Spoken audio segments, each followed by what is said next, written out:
CarolinaPrepper.com. If you're looking for quality food storage for hiking, fishing, hunting, basic survival needs, or just for everyday use, check out our food storage line at CarolinaPrepper.com.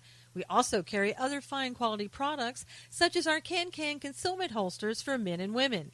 Keeping your firearm under cover and within reach puts confidence in your hands in any situation. Our products are 100% American made. Check us out today at CarolinaPrepper.com.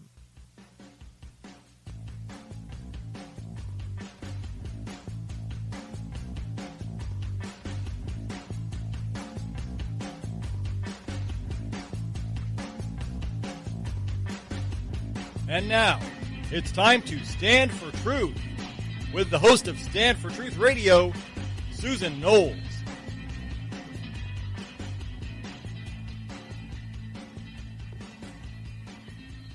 And welcome to the program, everyone. I am your host, Susan Knowles. So glad that you could be with us today.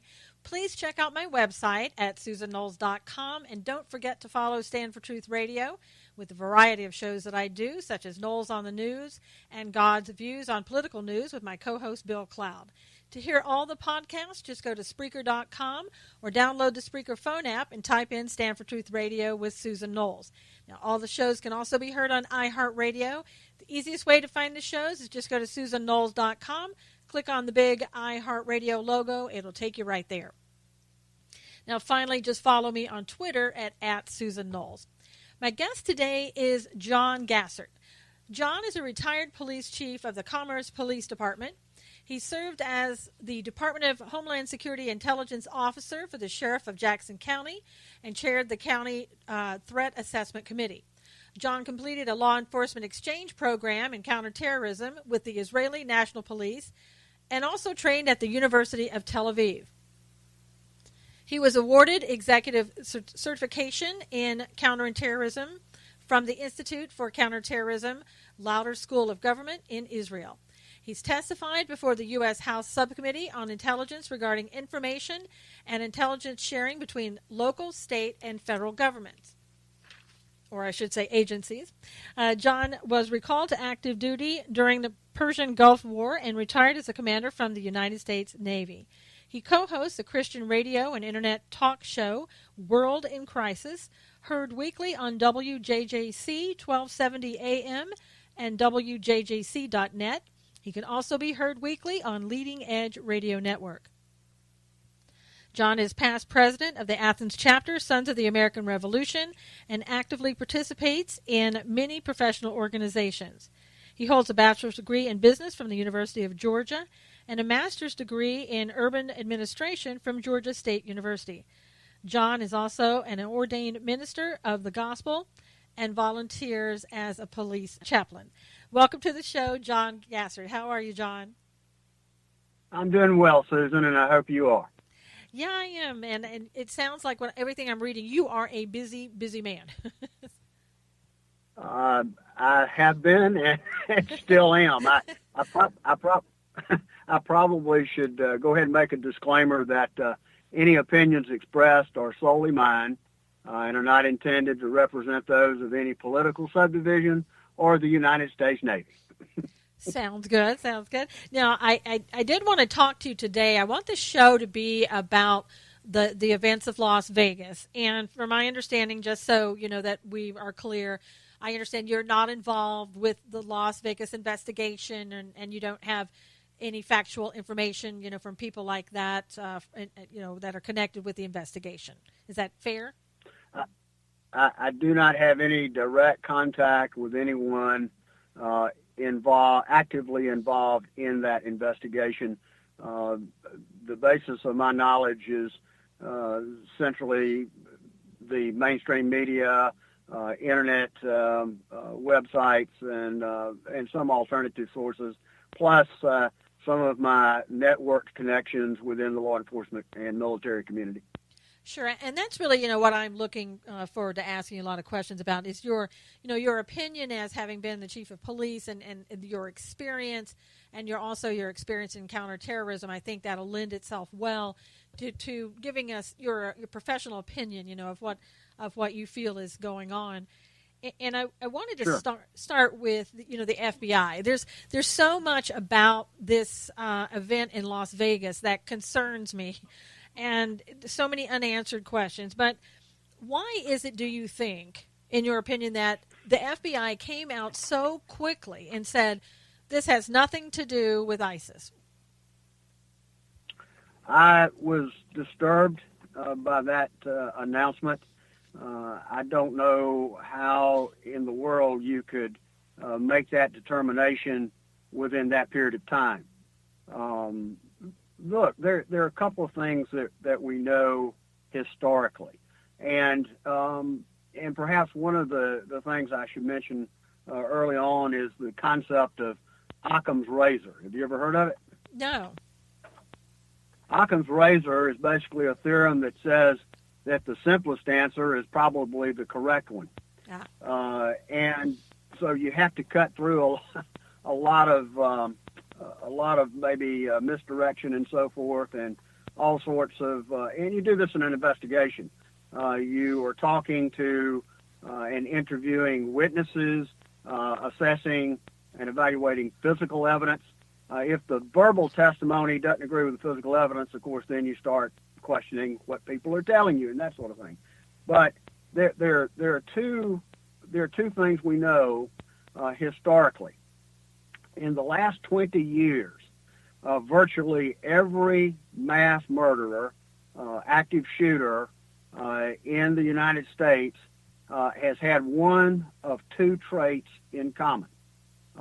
A, they were either radicalized Islamists, and I would also add radical Islam / ideologically driven, because we saw that with the shooter, I believe, in Washington, D.C., targeting the Republican ball game and the Congress.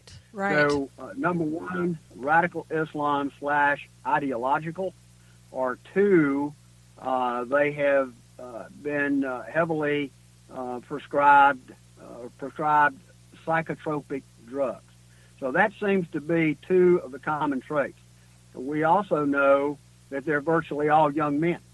Now, I don't think the one in Washington was that young, but normally you're looking at males 19 to 24.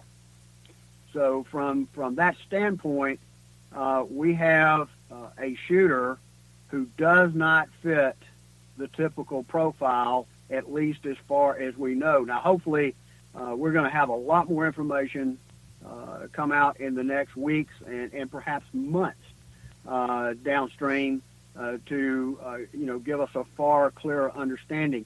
But right now, what I'm seeing and what I'm hearing, Susan, just doesn't add up. Yeah, and you know what else doesn't add up to me? What makes it even more strange about the FBI coming out immediately and dismissing ISIS is that I was doing some research and I found an article that was written back in May 2017. It was published at abc7.com. And the article, here's what the title of the article was. ISIS sets sights on Vegas Strip properties as possible terror targets. And it goes on to say the city of Las Vegas has emerged once again as a potential terror target in an ISIS propaganda video. Video calls for lone wolf attacks, and several Las Vegas Strip properties were prominently displayed. The U.S. intelligence agencies discovered the new video on an ISIS website, and the message in the video is quite clear. ISIS wants supporters to carry out attacks in the West, and it's the second time it said that ISIS had targeted Las Vegas in its recruitment videos. The first time was in June of in 2016. When was what's the date of that article? It was May 24th, 2017. And again, it was the ABC 7. If you would, please send that to me. I will. I'd be interested in reviewing it. I have a source, and an unnamed source, who in fact asserts that Paddock was radicalized. Now, we don't know a lot about this individual, but I do know something about the nature of terror attacks. Let me just give you some criteria normally used in targeting for the jihadists. Number one, they look to inflict mass casualties. Number two, they look for highly symbolic targets. Number three, tactical feasibility. And number four, it is all first, last, and always a media event. Now, they also typically either carry out either pre-attack and or pre-attack surveillance and or a dry run. Now, if you look at Mr. Paddock, check. Yeah. He apparently did a dry run. It, of course, it meets the criteria I just described.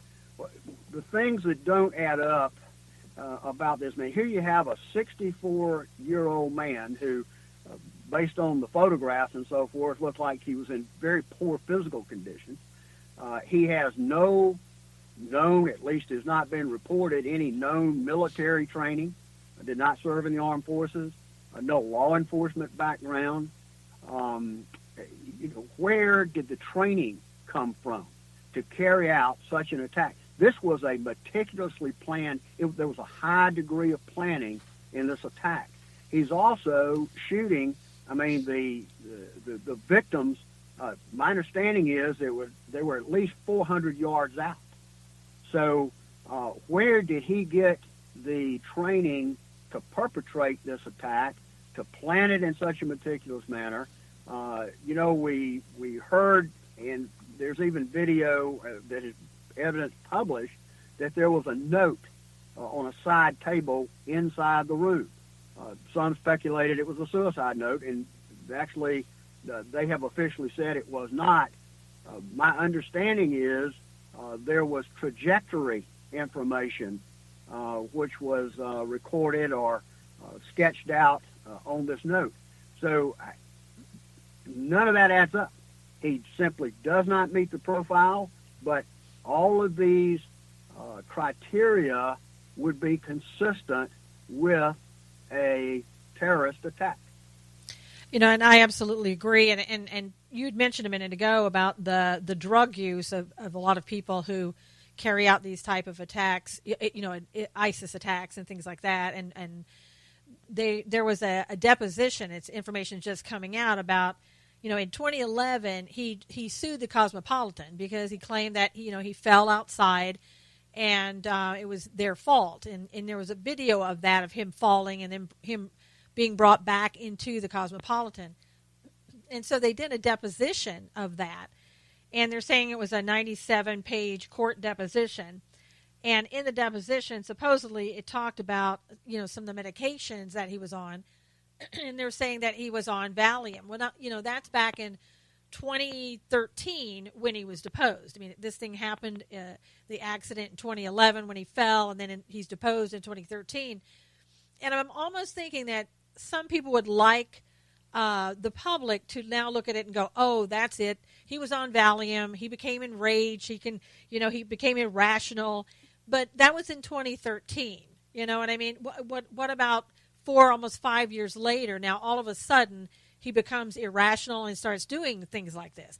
See, I'm not buying it. What he was doing, no, he was, look, there, of course, you understand the difference between insanity and mental illness. Yes. Mental illness is a medical issue. Insanity is a legal, really a legal term, and is defined as the alleged suspect not knowing the difference between right and wrong at the time of the crime. Correct. Mental illness certainly can mitigate, can be used in defense and so forth. But Valium calms you down. It doesn't. Again, I don't buy this. I don't buy the insanity issue, or that he was deranged, or those sorts of things. I believe this man was clinically as sane as you and me. Mm-hmm. As a matter of fact, it was interesting that there was a Fox segment, I believe, here just in this last week. They interviewed a forensic psychologist by the name of Dr. Michael Wellner. Did you, by any chance, catch that broadcast? No, I haven't on that one. Mm-mm. Well, he appeared on Fox and Friends and explained, this was his opinion, He said that the massacre was, quote, a stranger mass homicide, meaning that it was motivated either by a political or personal cause or because the shooter wanted to gain notoriety, such as with the Aurora shooter, James Holmes, a case that Wellner worked on. Here's the thing. Shooting for notoriety's sake and nothing more is a young man's crime, and this is a 64-year-old with no dramatic mental illness, said Wellner, equating Paddock more closely with James Hodgkinson, who attempted to massacre Republican lawmakers, which would have mandated special elections and so forth to replace them. He said, my point is a spectacle is not either designed to cause some derivative impact or to instigate some cause discussion, emphasizing people who commit crimes for notoriety alone are young, and he's not. Wellner went on to assert Americans who are gun enthusiasts, populist nationalists, and so forth are routinely dehumanized and demonized by leftists, that's red Marxists, and the media, referring to the new CBS executive fired after she said that she had no sympathy for the victims because they were probably gun-toting Republicans and so forth. Right. His mindset was that they deserved to die, said Wellner. And he said, so a person who adopts a cause may be otherwise law-abiding, but feels righteously justified that the end justifies the means. Now, that's an interesting take on it, and speaks to the point of either, one, radicalized or an ideological motivation, or two, certainly the psychotropic drugs. And these were not the type of Valium is not the type of psychotropic drug that would likely, in my experience, cause that type of action. And we don't know too that there's no allegations even that he had been using those drugs inappropriately. There's nothing to say that he was even taking them in 2017, or that if he was, that he was abusing them. So I kind of put that aside and don't even pay too much attention to it. Well, we do know he didn't have a criminal history. Right. And there's to this point, I see no evidence of a documented mental illness such as paranoid schizophrenic, depression, the things that normally push people to do irrational things. Yeah, and in talking about, too, where he could have been trained or something like that, there's something I read this morning. This was a report from CNN basically saying that during this deposition, too, that he claimed that he had spent time in California, Nevada, Texas, and Florida, and he was traveling sometimes like 3 weeks out of the month. That he was always gone, traveling someplace. So, there's got to be plenty of places along the way there that he could have possibly gotten some type of military type training. If I don't want to say ISIS training, in some of those places, and assuming that he was not lying about the different locations that he was at. Right. Well, I saw a report yesterday that he had apparently traveled. He had been on many cruises. Yes. Had in fact traveled to the Middle East, to Jordan, and I think Saudi. Yeah.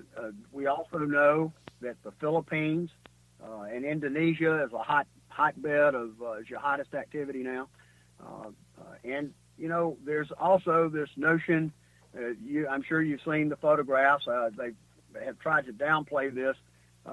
There's a picture that has been out in social media depicting him at an Antifa rally. Yeah, I've now seen speculation. That's speculative. The person with him apparently is not his girlfriend, although there are other reports that he routinely contracted with prostitutes. So I don't know that that's an issue. Right.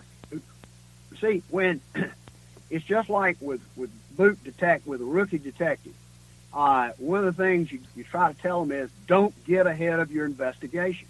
When you start hearing or seeing things that don't make much sense, you better slow down. Because you're fixed to embarrass yourself or the agency or somebody. So that's why I was a little surprised that the feds came out and almost immediately said there was no terrorist connection. I just wonder why they would get out there so fast. Now, of course, we know that back under the last administration, and this was probably in the 2011 time frame, the FBI and other federal agencies had to go back. They were directed by justice to redact any reference to, for example, Islam and violence in terrorist training or counter-terror training material. So I suspect that inside the agencies, they are very sensitive about a politically correct approach, perhaps trying to either delay or sidestep that response while the investigation moves forward, maybe not to frighten people. I do find it interesting that ISIS almost immediately claimed responsibility twice the next day, and then again this past Thursday, which tripled down, right. even giving an Islamic name. So it's very curious to see how these facts are unfolding. I read, Robert Spencer. I don't know if you're familiar with him. He's yes. a Middle East expert, and I have high regard for Robert. He said in his experience, he had only known ISIS one time to claim responsibility for an event that actually they were not involved with. Now, let me say this. There are two types of terrorist attacks. There are those attacks which are directed by a terrorist organization, and then there are those attacks which are terrorist inspired. Exactly. Now, let me give you an example. Major Nadal Hassan, who perpetrated the attack at Fort Hood, which the Justice Department concluded some nonsense about workplace violence, and it took an act of Congress to change that. That's terrorist-inspired, not terrorist-directed. At least under the last administration, they would not touch anything or characterize it as a terrorist attack if it were not directed by a terrorist organization. But the propaganda from these organizations are calling. In fact, I had contact with a friend of mine who's in the what I call the spook business. He was in the intelligence area, and I'm going to leave it at that. But he told me that ISIS, Al-Qaeda, and other lunatic groups are in fact trying to recruit these types of individuals who are off the radar screen, no criminal history, they don't fit the profile. Once they are converted, they rapidly radicalize them to try to perpetrate violent attacks. In fact, there was a blonde Swedish woman that blew herself up in Jerusalem some years ago. Wow. So this is not actually a new phenomenon, but we just don't know enough yet. I am really surprised and a little disturbed that we so quickly dismissed any type of connection. Yeah, and I wanted to point out, and I've told my listeners this before, you mentioned taking out of their training manuals any connection to ISIS or anything like that with Islam, Muslims, because it was offensive. Like CARE, I think, was the one behind that and approached President Obama to get that done. And it was Robert Mueller, who at the time was the FBI director, who actually went ahead and went along with that and followed the directive of the president to have that done. And I think they're, looking at all of this, too, you were talking about he doesn't have a criminal background. The only thing so far that's coming out, and it's an allegation that I saw today, that suggests anything that it's not, I want to say aggressive, that type of behavior, is there is a prostitute who is claiming that she was paid by the shooter, to have sex with her, and that right. He was an aggressive individual with her and also wanted her to act out rape fantasies with him. That's the only thing that I've heard of. And again, these are allegations. They haven't been proven. That would suggest that he has any type of had any type of aggressive abilities about him, other than also being not so kind to his girlfriend at times verbally, according to a man from Australia that was allegedly dating her sister at one point. Right. Well, and that could also be consistent with the way Muslim men treat women. Right. Exactly. So, and we would have to corroborate. I mean, you have the testimony of a prostitute, which I think you would have to try to vet in some way. Exactly. You would want to at least perhaps talk to some more prostitutes that yes. with whom he had some sort of liaison, and corroborate that. But it's still, it just doesn't add up when you look at the level of violence and what it took to carry out this attack. Now, one thing I can tell you, now I've been a military officer, cop most of my life. I concur with the old sheriff out there. It is almost preposterous, or it certainly stretches credulity that this man acted all by himself. Yeah. That's hard. That's a hard one to swallow. I don't know how he would have done it. Well, and a lot of people, too, were sort of incredulous about how he got all of that. Somebody had said there were 10 suitcases he brought up, and how did they do that? But, Vegas, the way it's always been, you can almost do anything in Vegas, and the cameras are looking to see if you're stealing the money. They're not necessarily looking to see what you take up to your room, how many times you go back and forth. And he could have taken golf bags and anything else with those weapons in there, but obviously that's a lot. And maybe he had some people who worked at the hotel, helping him because of the fact that he was so well known. They're saying he was always there, high roller, and was able to move that all the guns in and out that way. But it seems like there was a supposition where somebody was using his car at the same time, or, coming into his room when he was supposedly out of his room. Did you hear something on that vein? Well, no, I didn't hear that, but I have seen the photographs apparently of the room service tickets where food or some sort of room in service was done for two before the attack. Right. And of course we know, for example, the windows. Those aren't like windows in your house. Those are thermal windows. They are thick. It would take. They're designed to withstand desert wind and sand and all that sort of thing. It would take a pretty strong guy, I think, to knock out those windows. Now I'm sure he had some sort of tool in there, although I haven't seen pictures. There've been some crime scene photos apparently leaked, but I have not seen that. I just back to the training issue.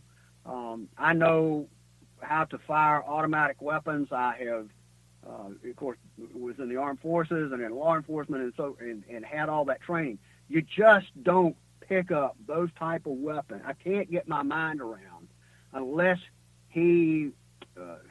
maybe he got training under the radar,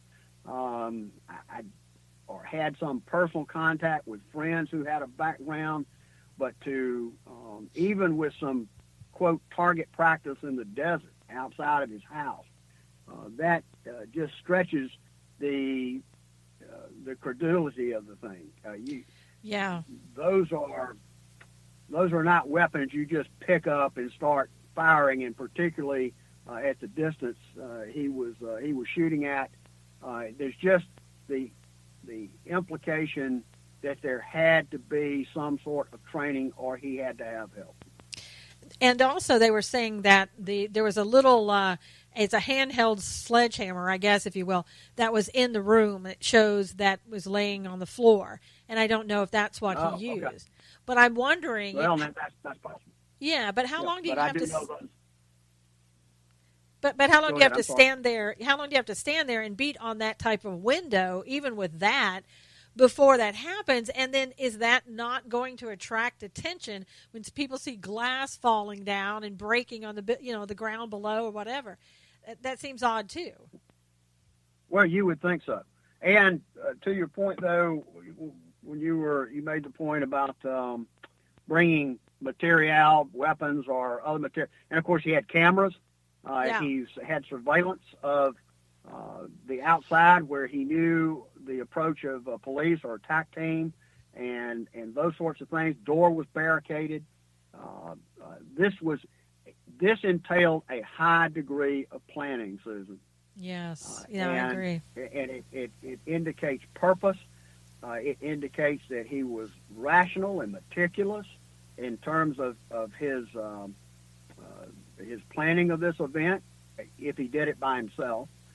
And I just find it hard to believe that with Las Vegas, which is perhaps one of the most surveilled cities in the world, that we're not able to capture footage of some of these movements and how the weapons and all that stuff got into in the room, and perhaps any visitors that were in that room. It apparently was not the girlfriend. Right. It publicly reported she left for the Philippines on the 25th, and he occupied the room on the 28th. So, and there's a discrepancy that's there. Also convenient. Yeah, there's a discrepancy there, John, because now they're saying that he checked in on the 25th and not on the 28th, as they reported. There's new evidence coming out about that. Again, could be allegations, but there have been several articles that I've read saying now that he was there on the 25th, and maybe that's the day the girlfriend left. I have no idea, and no idea to know if it was really true or not. But but getting back to your point. With ISIS has said now a total of 3 times that this is our guy, given him the name that they gave him, which is in Arabic, which is unusual. You don't give somebody a name like that unless they are your guy, and been radicalized in some way, or either told by ISIS to do this or radicalized and did it on your own, whatever the case may be, Right. And also, they've said now twice that he converted to Islam 6 months ago. They've said it twice now, and I'm like correct. you. They don't normally say these things, unless it's true, because some people have said, yeah, but it was a big deal and they wanted to gain attention. No, there have been big deals before, and they haven't claimed that it was them. They don't typically do that, just like you said. That's exactly correct. And by the way, the characterization of his neighbors, I guess the girl, Mary Lou, I think was her name. Yeah. But some of the neighbors were asked about them, and their description was, and I'm quoting because I read it, who said they were, quote, closet people, and we hardly ever saw them. Well, that was exactly the same characterization made of the couple in San Bernardino. Yeah. Yeah, it's really eerie. There are too many things here that simply don't add up. I'll be interested. And by the way, that's the first time I've heard that it was the 25th. Yeah. And all of this is important. What we don't know is what the authorities actually know. Exactly. And so it's kind of difficult. I mean, I can speak based on what I know historically and apply those concepts to what we're seeing, but obviously I'm just not privy to actual details of the investigation.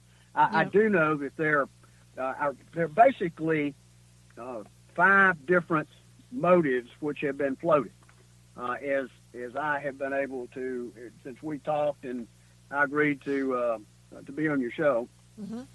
First is that it was a terrorist attack, and I believe it was a terrorist attack. Right. I don't think you could have that level of mass murder and not call it a terror attack.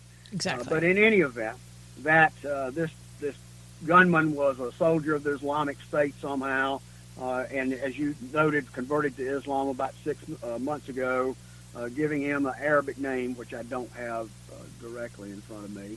Mm-hmm. But there are also reports. We know he sent $127,000 to the girlfriend in the Philippines, but apparently had been sending thousands of dollars a month to the Philippines in the months before the massacre. Now, I have not seen that independently corroborated, but that makes that's an interesting point. Again, what you see is something or actions that are deliberate. They are premeditated, and there is a high degree of planning, which indicates professional involvement. It's sort of like a burglary. If you start seeing very sophisticated methods of entry, you start looking at more of a professional perpetrating it. It's like car thieves, same thing. You have joyriders, amateurs, and professional car thieves. If you got a professional, you never find the thing again. It winds up in South America, or the parts are all over the country. Right. Very difficult to catch.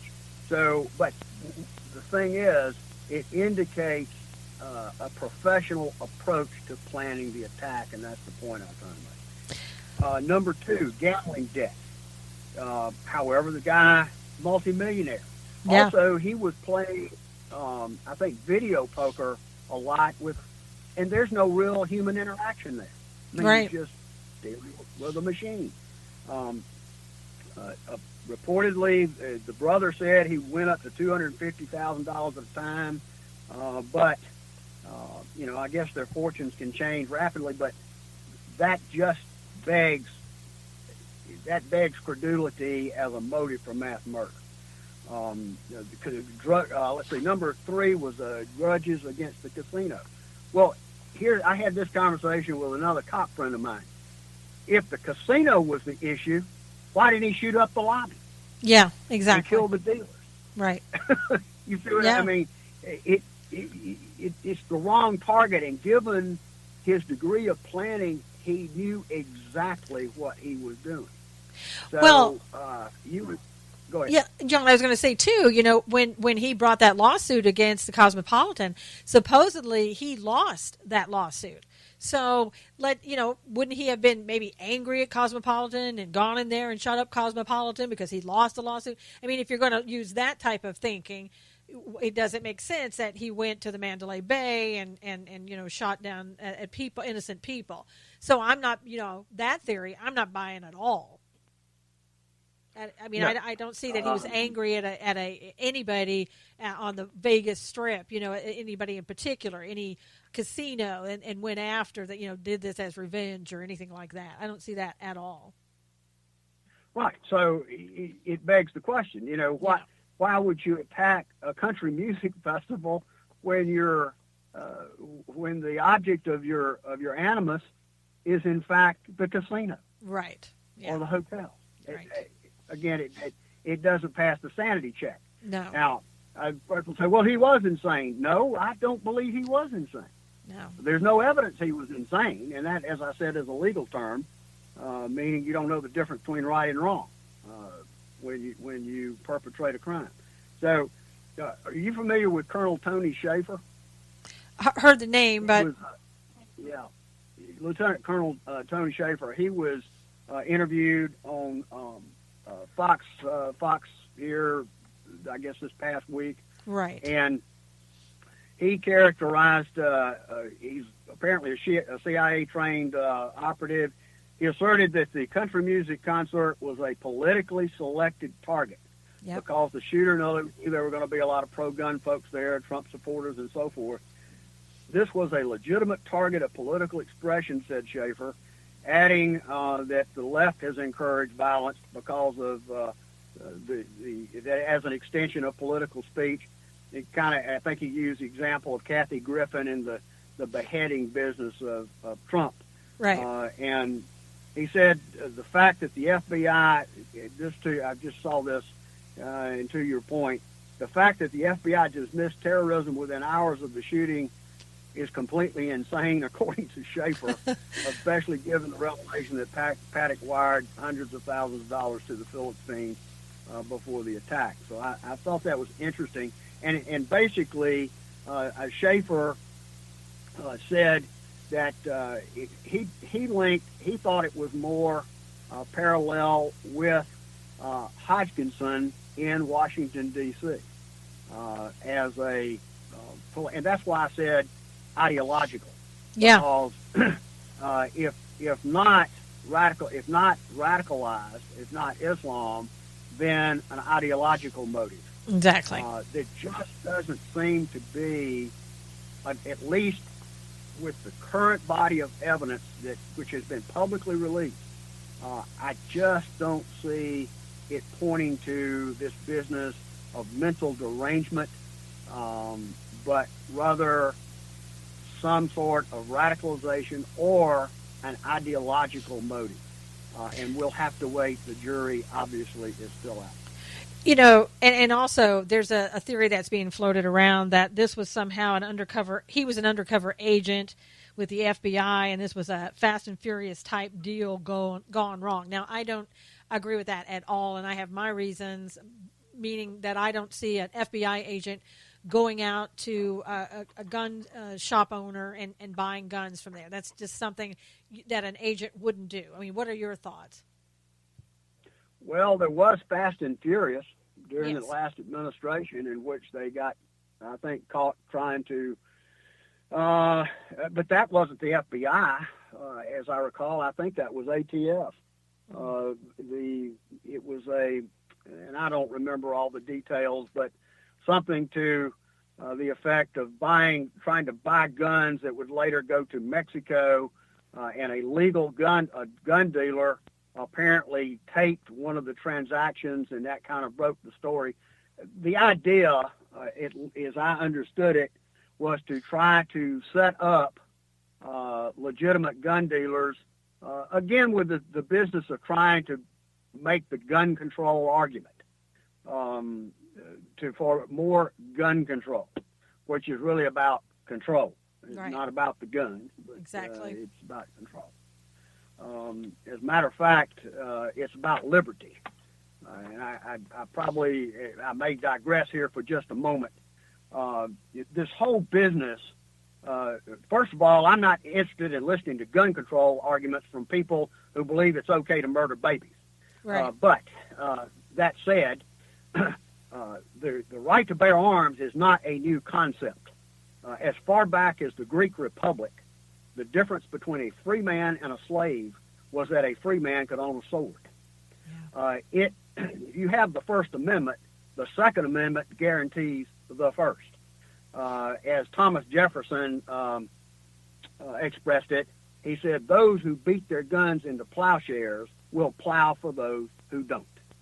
And it has been true since time immemorial. Right. Every Marxist or communist takeover or fascist takeover in this world has been followed by the immediate disarming of the people. And so there may be, I'm sure there are people with far more ambitious agendas at work to make political hay out of these sorts of horrific and heinous crimes. I mean, I can't believe that Mrs. Clinton suggested it apparently was the NRA. We had to stand against the NRA. What has the NRA got to do with this mass murder? Exactly. Yeah, I know. It's very disappointing. Very disappointing. Yeah, total distraction. And you know, I wanted to ask you too, a couple other, these are kind of side questions, but there was also, I was listening to the live police scanner the night it was happening. And there were numerous reports of people. I mean, I really thought at the time that they were just going down methodically down the strip, going into casinos and shooting people, because that's what it sounded like on the police scanners. They would name the different casino, and they would talk about seeing people and hearing gunshots and people. I think they even said at one point somebody was injured. However, now in a panic situation, somebody could have been running through there to get away from all of this and we're saying that. But there was one particular woman and her husband that were walking around in the Bellagio, and they were filming, saying that they were on lockdown, that the whole casino had been locked down, and that the whole front window had been shot out.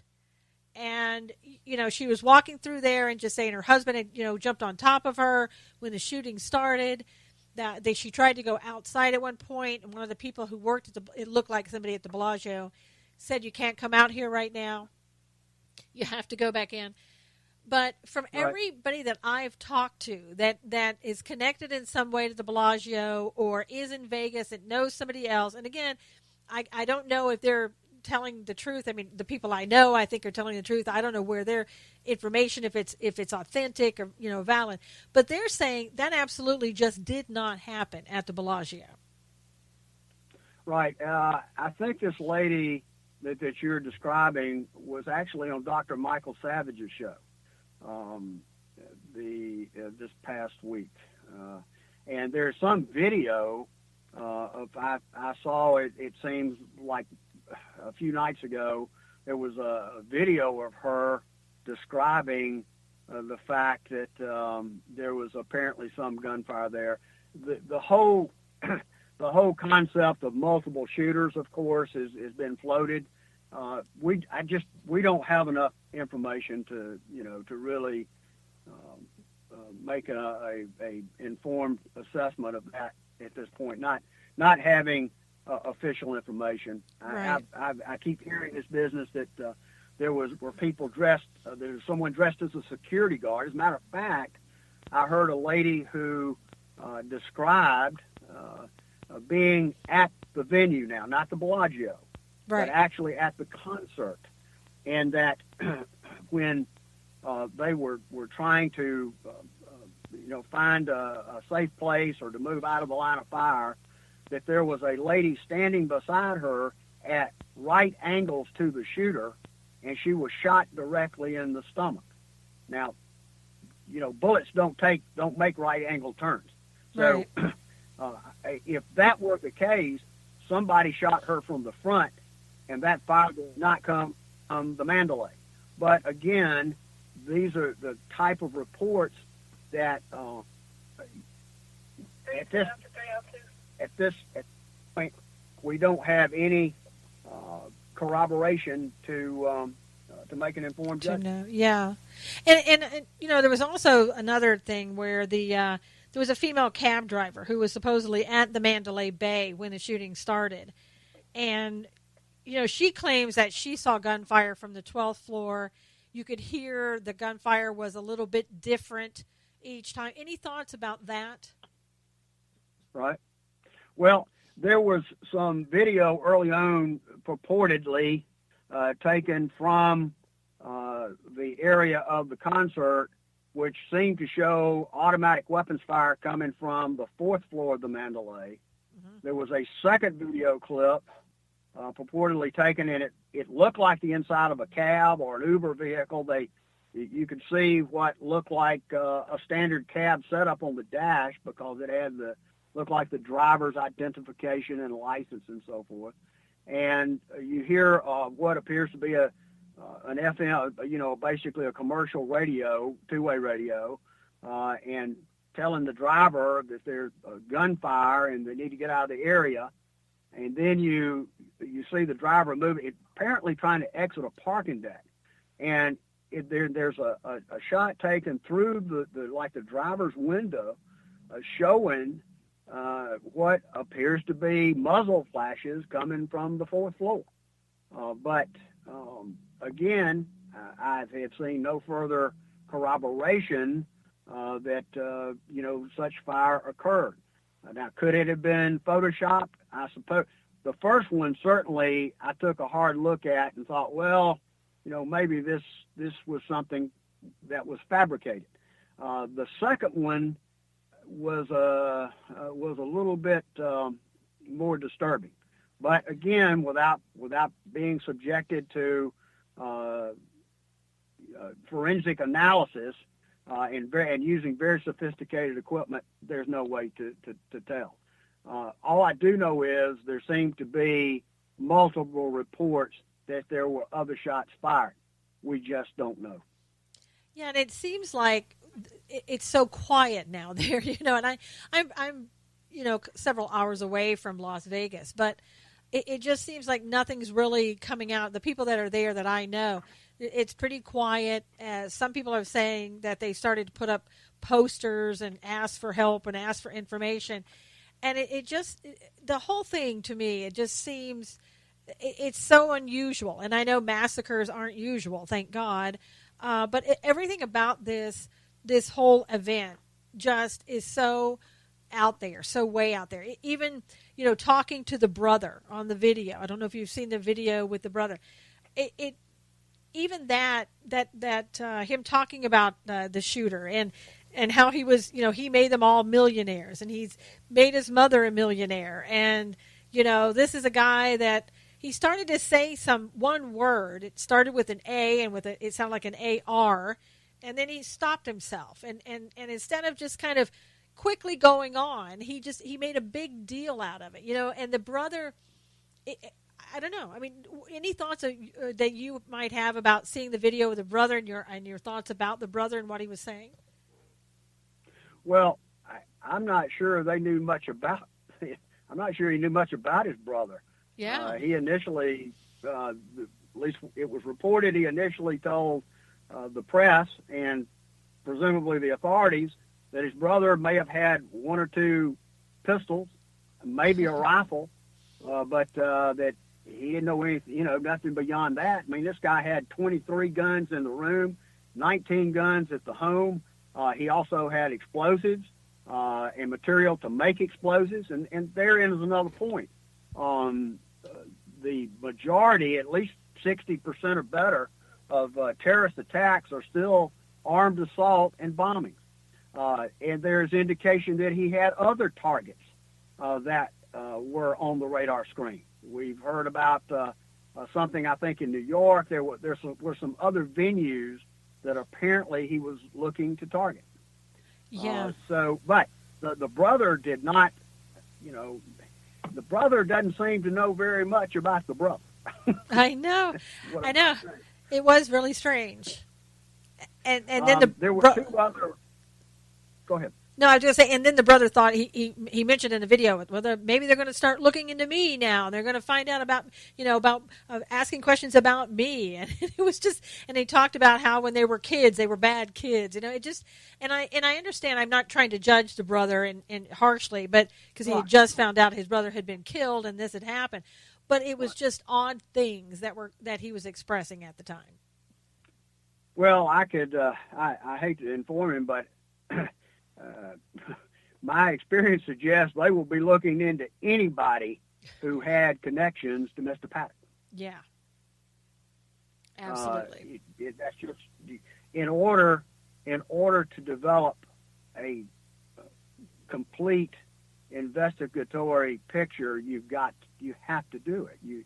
You've got to follow every possible lead, and right now, no motive has been announced by the authorities.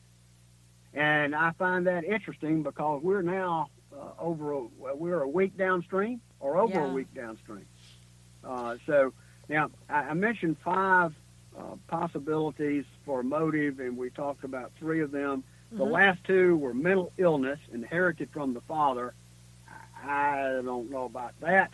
Yeah. He certainly doesn't have at least they have not been able to document the type of mental illness or psychosis that would lead to mass murder, being that is like a psychopath or something. Right. And the father, as I understand it, said that neither he nor his brother ever knew their father. Ah, okay. So I don't know that there was much influence, by the father. Unless someone could make a case for inherited traits, and my experience would support it. But then again, I'm not a psychiatrist. The last one was domestic politics, and that gets back to Colonel Schaefer's assessment that he thought it had the earmarkings of a directed attack, which would in fact be an ideologically driven crime. And those are the things that are on the table right now. Although I find it interesting, and maybe I need to turn around and ask you a question, because what I said is that apparently Mr. Paddock was not either a registered Democrat or Republican or even registered to vote. Well, and that's weird because I did see something that, again, you don't know if what you're looking at is real or not on the internet sometimes, but somebody had seen that he was a registered Democrat. Now, again, who knows if that's true or not. But one of the things that I was going to ask you is with ISIS, a lot of times, I think it has to be ideological, that if you join up with ISIS, and they've recruited from America before, it's not about money. They're not paying you money, and he certainly, from what we've seen so far, he didn't need money. They weren't paying him, as far as we know, unless he was getting his millions from them. So, I mean, I would have to say that's really an allegation that certainly would have to be looked at as being a rational, reasonable reason behind what he's done. Not that what he's done is rational or reasonable. But. Right. Well, just based on the history, it would be my professional judgment that you would have to take a very hard look at the possibility of radicalization, which was articulated by the sheriff. Yeah, exactly. In one of his briefings. In fact, I saw this. He said, could he have become radicalized unbeknownst to us? We need to find out. And of course, that's a true statement. They need to find out.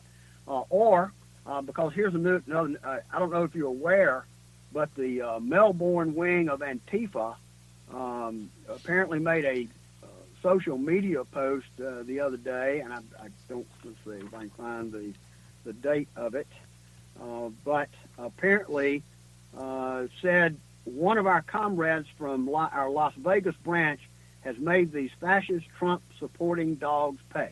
Wow. And of course, that's been, it was published a little more than 12 hours after the attack at Mandalay Bay. So that would be also characterized as ideological.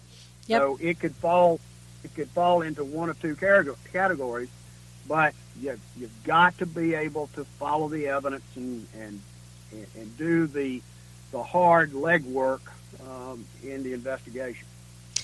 It is one of the more horrific attacks, I guess, since 9/11. Yeah, absolutely. And I think there's so much more that we're going to find out. And I understand, the need for the law enforcement to do their jobs and not give out all the information. It's got to be a balance between that and public safety. And I totally get that, while they're not coming out and just telling us everything. It's just that I've never seen a case. There's so many loose ends. Well, at the end of the day, as we have it, as of this day, not much of it adds up. No, not at all. And unfortunately, we'll see if we're ever going to hear about that again, and if we're going to really get all the information that we really need, because there are other instances that I've seen coming out in May of 2016 that something allegedly happened in New York, and they arrested people, and they have them now, and we weren't told a thing about that. So we probably won't hear anything. And we have about just a minute left on it, so we're probably going to have to leave it there. Well, I hate to disparage some of my FBI friends, but if you recall, both the San Bernardino shooters as well as the Orlando nightclub shooter were taken off the terrorist watch list. Mr. Paddock apparently had some connection to Melbourne, Florida. That's where the Orlando shooter was from. Now, is all that coincidence? Well, it possibly is. Just like the girlfriend being from the Philippines and being out of town conveniently, yet she knows nothing. All my professional experience argues against coincidence. No, I guess I'm a very suspicious fellow. But I just pray. Listen, the last thing I want to say, I want to change hats. As an ordained minister, I just want to plead the blood of Jesus for this nation, and for the families of the victims of this horrific event that took place in Las Vegas. Pray the Lord's peace, that the Lord will give you peace. Absolutely, and that God will reveal all that we need to know in order to protect ourselves and all of this too. John Gaisssert, thank you so much for being here today. I really appreciate your time and your expertise. Thank you so much. God bless you, Susan. God bless our audience. God bless you too. Thank you so much for being here today. God bless you, and we'll see you again next week. Take care.